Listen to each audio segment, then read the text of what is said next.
찬송가 301장입니다.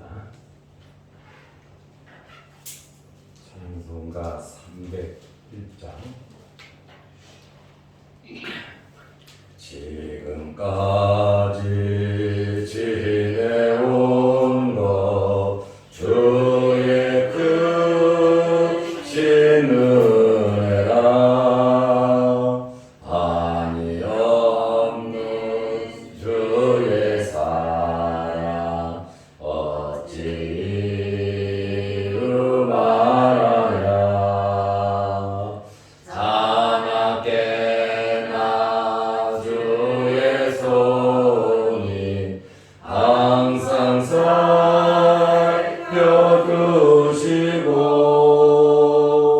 모든 일을 주 안에서 형통하게 하시네. 몸도 맘도 연약하나 세림받아 살았네.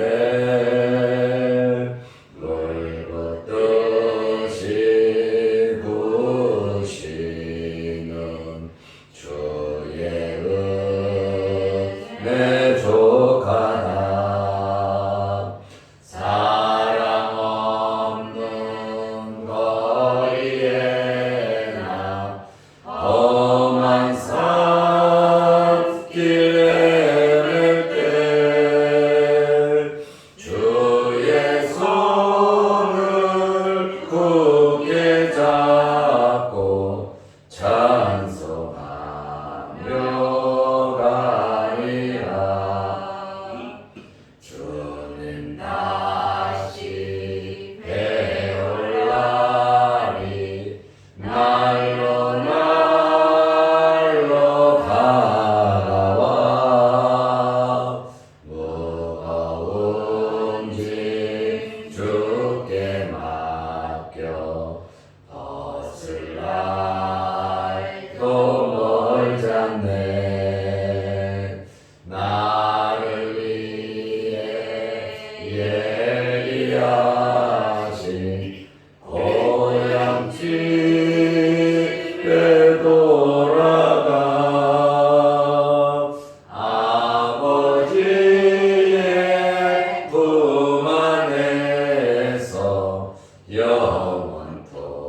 영원토록 살리라.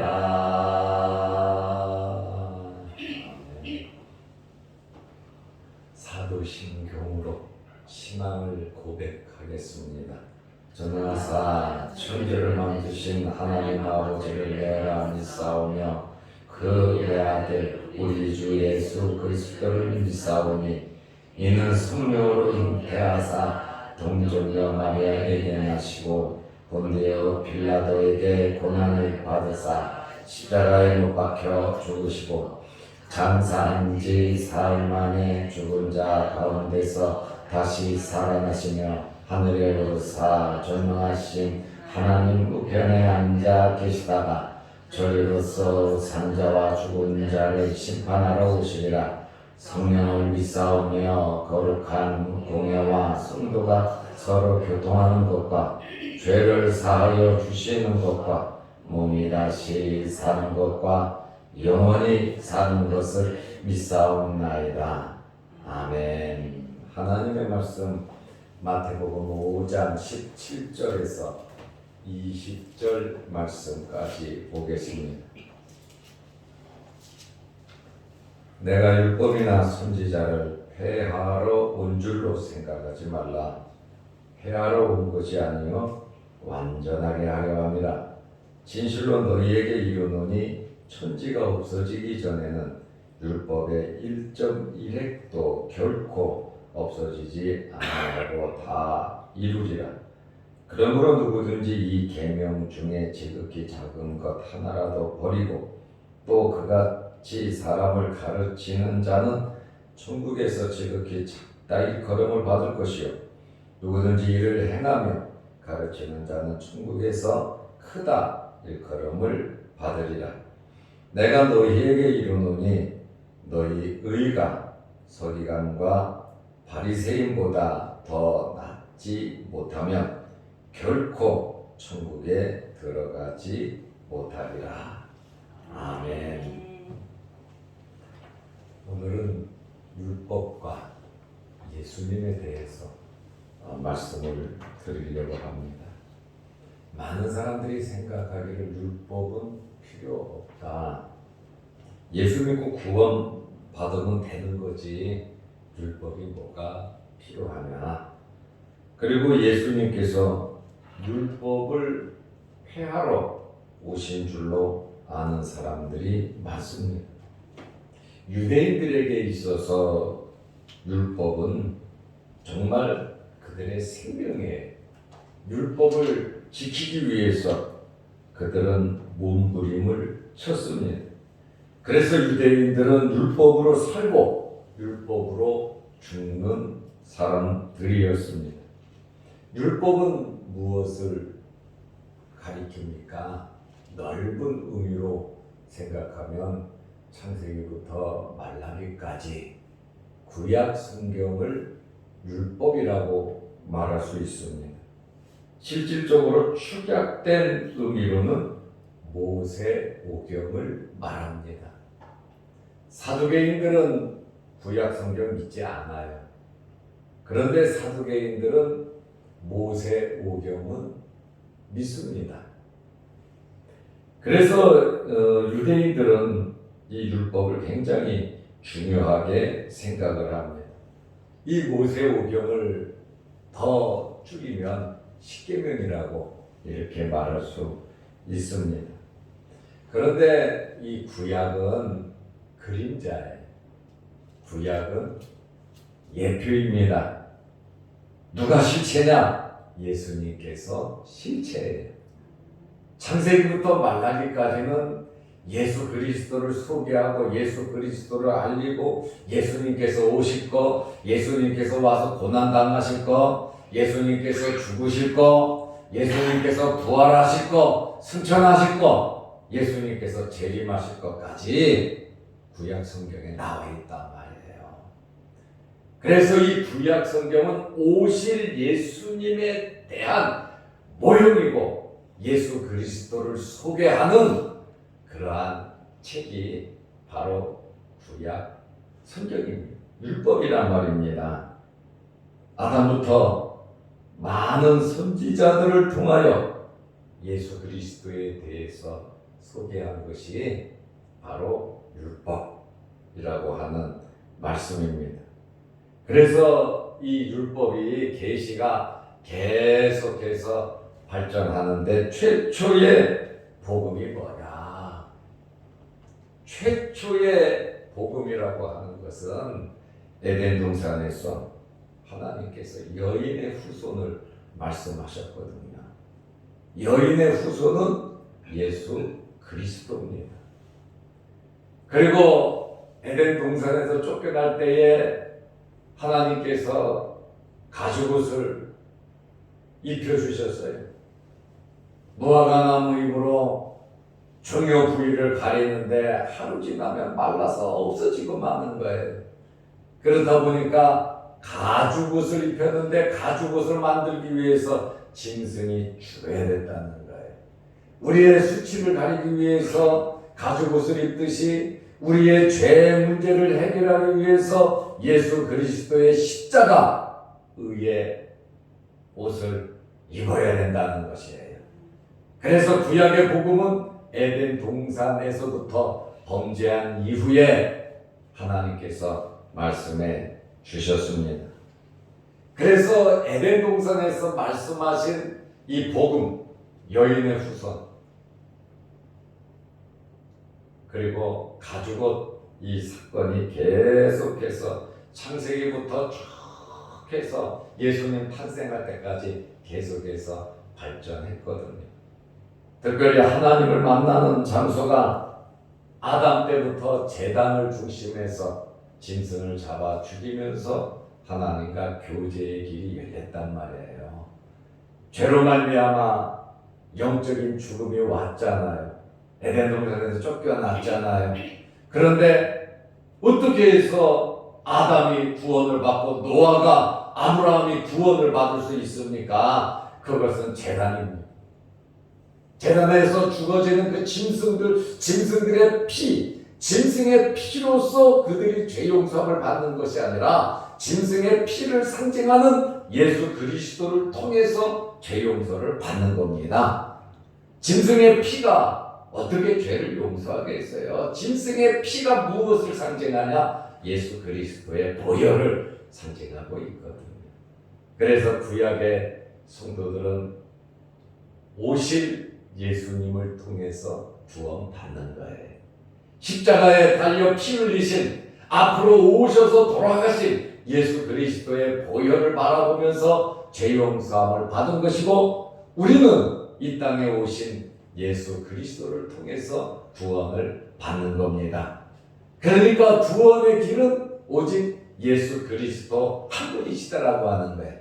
여인의 우선 이 가죽옷, 제단에서 피를 흘리는 구약의 성막에서 5대 제사를 통해서, 성전에서 5대 제사를 통해서 속죄제를 통해 짐승을 죽여 죄 용서함을 받는 짐승의 피가 중요한 것이 아니라 예수 그리스도의 보혈, 짐승의 피는 그림자고 예수 그리스도의 그 피는 십자가에서 이루어졌다라고 하는 그러한 말씀에, 제단이 성막이 되고 성막 중심의 예배에서 성전 중심의 예배로 바뀌었죠.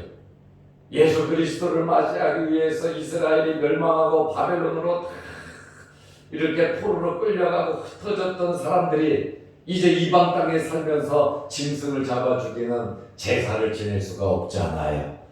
그래서 그들이 모인 곳이 뭡니까? 회당입니다. 교회가 이루어져야 되고 주님의 몸된 교회가 이루어져야 되니까 제사 제도가 없어지면서 회당 제도가 된 거예요. 회당 제도가 되고 나중에는 오순절 마가의 다락방에 성령이 임함으로 교회가 생긴 것이죠.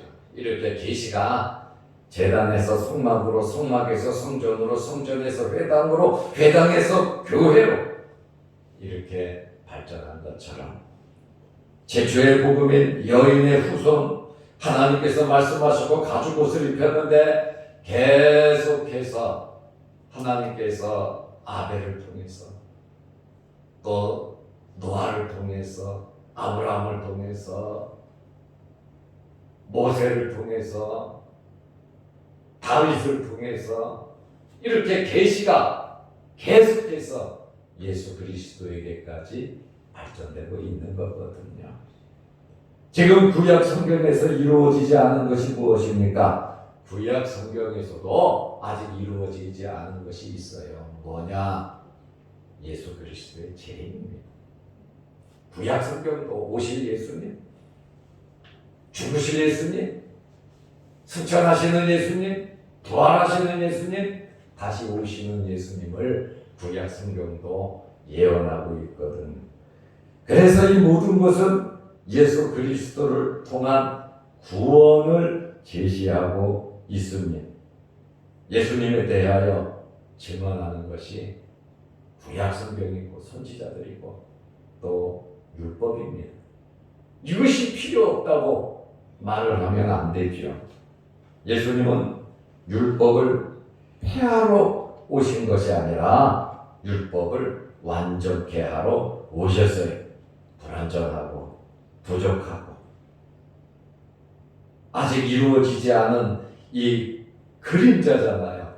형상이 나타나지 않았잖아요. 그러나 말씀은 있잖아요. 실체가 되셔서 예수님께서 율법을 완전케 하러 오신 겁니다. 마태복음 5장 17절에 내가 율법이나 선지자를 폐하러 온 줄로 생각하지 말라. 예수님께서 성전을 정결케 하고 바리새인들, 서기관들, 율법사들 아주 그냥 묵사를 만들어 버렸잖아요. 왜냐하면 그들이 자기들이 율법을 제일 잘 지킨다고 앞장서서 가르치고 자기들이 모범을 보이면서 살아가는데 전부 다 형식적이란 말입니다. 너무나 이 율법의 의미를 모르고 율법의 의미가 뭡니까? 하나님을 사랑하고 이웃을 사랑하는 거 아닙니까?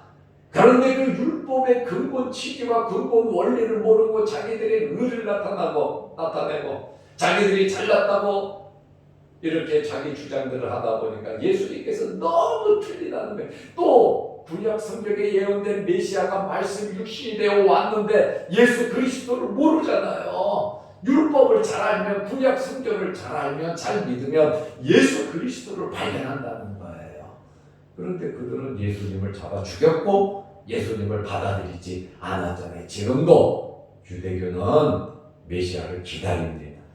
그리스도가 안 왔다는 거예요. 왜냐하면 자기들의 선조들이 잡아 죽였잖아요.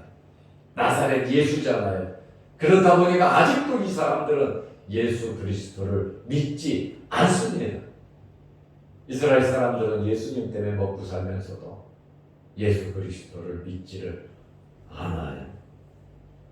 예수님께서 율법이나 선지자를 폐하러 온 줄로 생각하지 말라. 여기 폐하러라고 하는 헬라어는 카탈리사이라고 하는 말인데 건축물을 파괴하듯이 완전히 파괴하는, 예수님께서 율법을 파괴, 사람들이 볼 때 예수님께서 율법을 파괴하러 온 줄 아는 거예요. 왜? 율법을 가리키는 율법사들, 그 다음에 바리새인들, 사두개인들 예수님께 나와서 얼마나 혼났습니까? 독사의 자식들이라고 그러잖아요.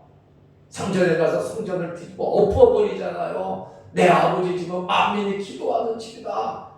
강도의 소굴로 만들지 말라. 이들은 자기들의 실속과 이익을 다 챙기면서 자기들이 제일 하나님을 잘 섬긴다고 하는데 가장 중요한 성경에서 예수 그리스도를 발견하지 못하잖아요. 완전히 잘못 보고 있는 겁니다. 여러분은 성경 속에서 또 여러 가지 많은 사건 속에서 예수 그리스도를 발견하시기를 바랍니다. 성경 사건 속에서 예수님을 발견하지 못하면 성경을 잘못 보고 있는 거예요. 그래서 구약 성경은 오실 예수님에 대해서 말씀을 하고 있다라고 하는 그러한 말씀에 제가 교재에는 적지 않았는데 18절 말씀에 보면 천지가 없어지기 전에, 천지가 언제 없어집니까? 예수님께서 재림하실 때 천지가 없어집니다. 천지가 없어지기 전에 모든 율법은 다 이루어진다고 말씀하셨어요. 율법은 그래서 권위가 있고 율법은 아직도 효력이 있다라고 하는 그러한 말씀입니다. 예수님은 율법을 폐하시는 분이 아니시라고 하는 말이에요. 그래서 19절에 계명 중에 작은 것 하나라도 버리거나 가르치는 자는 천국에서 지극히 작은 자이고 율법을 행하면서 가르치는 자는 천국에서 크다. 율법을 알아야죠. 율법을 알면 누구를 아냐? 예수 그리스도를 아는 거예요. 그래서 예수 그리스도의 말씀이 율법을 지키며 이 말씀대로 행하는 자는 천국에서 크다. 바리새인들은요, 이 율법을 중요한 것과 중요하지 않은 것을 분리했어요. 그래서 중요한 것은 꼭 지켜야 되고 중요하지 않은 것은 안 지켜도 된다고 이렇게 말을 해요. 성경은 율법은 다 중요한 겁니다. 그런데 바리새인들은 자기들이 할 만한 것은, 이익이 되는 것은 중요하고 그렇지 않은 것은 중요하지 않은 것으로 구별했거든요. 예수님께서 이렇게 살아가면 지옥의 자식들이라고 뭐라고도 하시지만 천국에서 작은 자라 예수 그리스도를 발견해야 된다라고 하는 그러한 말씀이에요. 그러면 지금 시대에 은혜 시대인데 율법이 필요한가? 예수만 믿으면 천국 가면 되지 않는가? 이렇게 말을 하는데 사도 바울은 율법은 지금도 필요하다 이렇게 말을 하고 있습니다. 구약은 중요하고 중요하지 않고 신약이 중요하다. 여러분들이 우리 교회 주보를 보면 설교하는 본문이 나오고 제목이 나옵니다. 거의 구약 성경이 끼어 있고 신약 성경이 끼어 있습니다. 36년 동안 거의 가끔 그렇게 안 한 적도 있지만 주보안에 제가 주일 낮 예배 또 주일 오후 예배, 수요일 예배 성경 본문 제목 들어가잖아요. 신약만 다 나오고 구약만 다 나온 적은 거의 없어요. 구약과 신약 꼭 섞여서 나오지 제가 말씀을 받지 신약만 보고 구약만 보고 한 적이 거의 많지는 않을 겁니다. 왜냐하면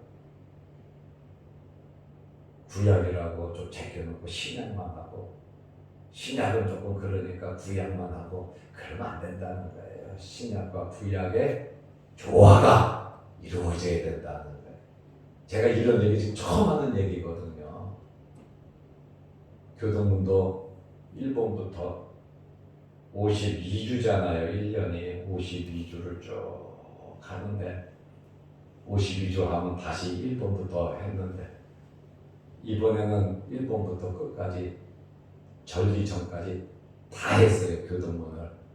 그것도 참 의미가 있다 이렇게 생각을 했고 또 우리가 성경을 보면서 창세기부터 요한계시록까지 지금 일일이 창세기 1장부터 계시록 22장까지 36년, 이제 다음 주면 36년이 되잖아요.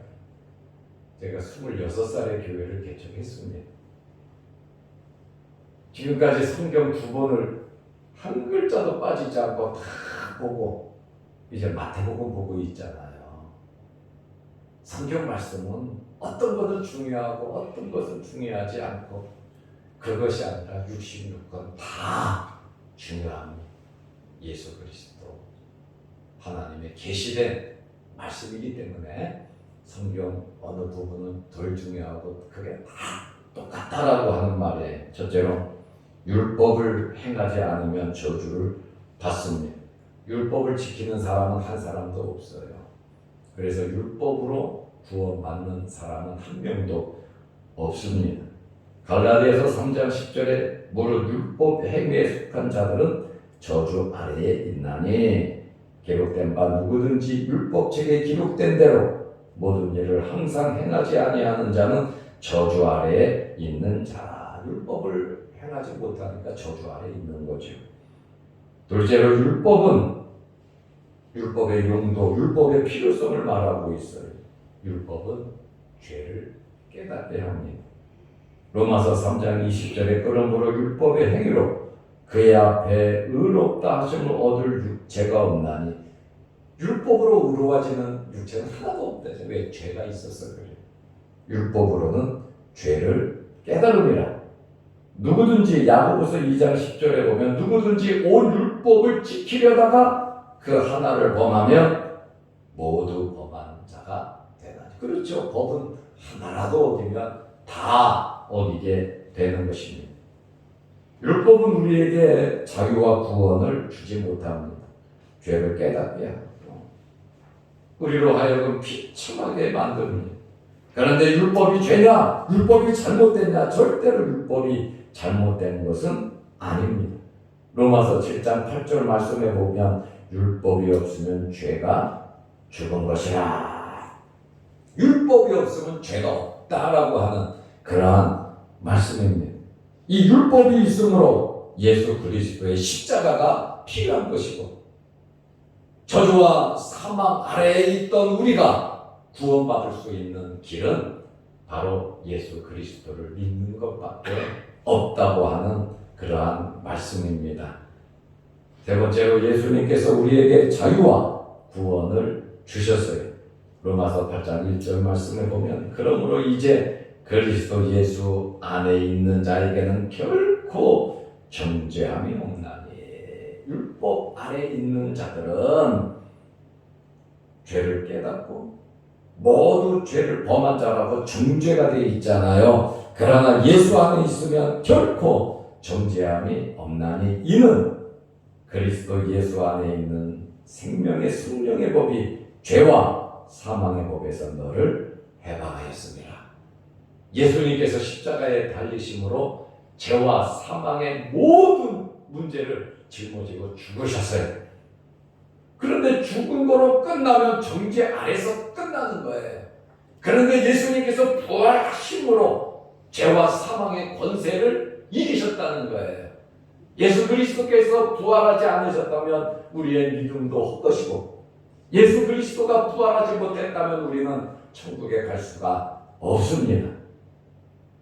그러므로 율법은 우리로 하여금 죄를 깨닫게 하고 우리를 정죄하지만 예수 그리스도께서 우리에게 자유와 구원을 주셨다라고 하는 그러한 말씀이에요. 제가 75년도에 예수님을 만나고 제가 74년도에 예수를 믿었거든요. 그리고 75년도에 이 중생 거듭나는 것은 예수님을 구주로 영접을 한 75년도에 바로 이러한 말씀들을 통해서 예수님의 피로 내가 구원받았고 예수 그리스도를 믿음으로 내가 하나님의 자녀가 되었구나. 고등학교 1학년 때 얼마나 감격하고 정말 얼마나 울었는지 몰라. 지금도 목사가 돼서 주의 일을 하고 있지만 이 감격을 가지고 살아가고 있어요. 너무나 주님의 은혜가 감사하고 고마운 거예요. 나를 위해서 이 땅에 오셔서 십자가에 달려 죽으시기까지 순종하시고 부활하심으로 새 생명을 주신 그 구속의 은혜, 하나님께서 주신 그 구속의 은혜 때문에 하루하루 살아가고 있는 겁니다. 어떻게 이 은혜를 보답할까? 보답할 방법이 없죠. 그저 감사할 뿐이고 열심히 최선을 다해서 살아가는 것밖에 없어요. 너무너무 감사하죠. 나를 위해서 죽어줄 자가 있고 나를 구원하신 나의 이 문제를 해결해 주신 그 은혜 안에 살아간다라고 하는 그러한 말씀입니다. 오늘 우리는 율법도 필요한 것이고 예수 그리스도의 복음이 아니면 우리는 정죄, 죄에서 해방될 수가 없는데 예수 안에 있는 생명의 성령의 법이 죄와 사망의 법에서 너를 해방하였습니다. 우리는 천국 백성입니다.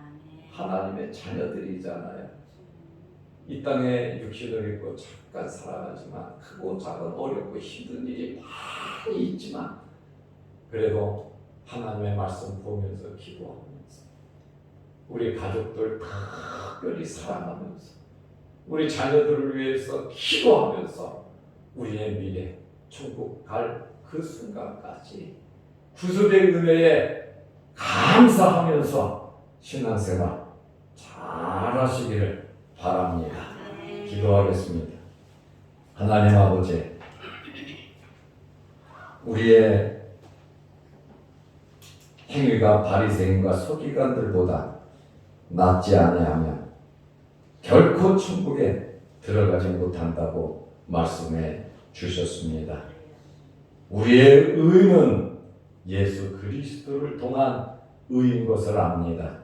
예수 그리스도를 통하여 우리가 죄에서 구원함을 받고 하나님의 자녀가 되었습니다. 하나님 아버지, 구속의 은혜에 감사하며 살아가게 하여 주옵소서. 육신을 입고 살아가는 동안 크고 작은 어려운 일들 많이 있지만 하나님의 자녀로서 권세를 가지고 하나님을 사랑하고 이웃을 사랑하고 특별히 내 가족들을 뜨겁게 사랑하면서 살아가게 하여 주옵소서. 이제 추석 명절이 됩니다.